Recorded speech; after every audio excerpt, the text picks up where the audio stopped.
Parkinson's is a disease mainly affecting the production of dopamine in the basal ganglia, which we know to be linked to fine-tuning and the control of movement. The main symptoms characterizing this disease are tremors, stiffness, and slowed movement. In this video, we will be taking a look more into depth at the pathology of the disease, as well as the main motor pathways involved in the control of movement, and subsequently how this lack of dopamine has an effect, causing these defining features to arise. First, it's important to note how the pathway we will be discussing is regulated. So this is done by firing of neurons across the synapse that initiates change. Glutamase, for example, is an excitatory neuron, whereas gamma is an inhibitory neuron. Thalamus is under what is known as inhibition, so its activity is suppressed unless there are changes. Exciting the thalamus will excite the motor cortex, which is what causes movement. In the direct pathway, the motor cortex will send excitatory signals to the striatum. This then synapses with inhibitory neurons going to the globus pallidus internal. The globus pallidus internal is what's keeping activity of the thalamus down. So when it's inhibited, the thalamus is not inhibited as much as it usually would be, and is now able to send excitatory messages to the motor cortex, promoting muscle movement.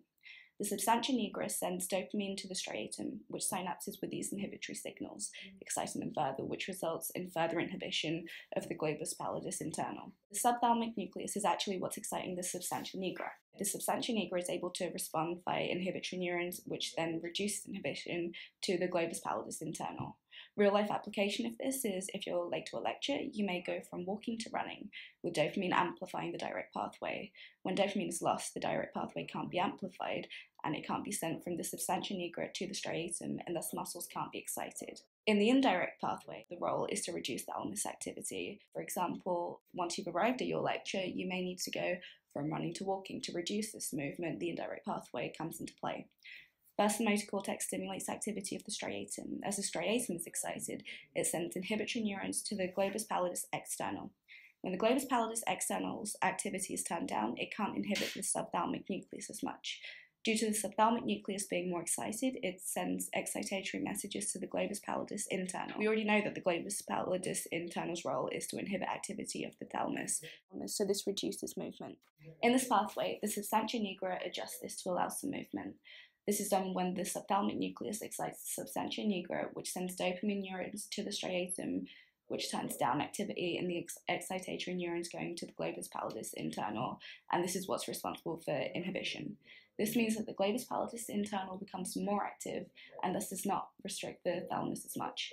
This increases muscle movement. The substantia nigra is able to communicate with the subthalamic nucleus to inhibit this activity when necessary, acting as a control. The main role of dopamine in this is fine-tuning, ensuring muscle activity is not turned down too much. In Parkinson's, the substantia nigra can't regulate this as much due to the lack of dopamine, meaning muscle movement could be turned down too much, which accounts for symptoms derived like issues with movement. Overall, with the loss of dopamine neurons in the nigrostriatal pathway, the substantia nigra can't initiate movement in the direct pathway, and it can't prevent excessive reduction of movement in the indirect pathway.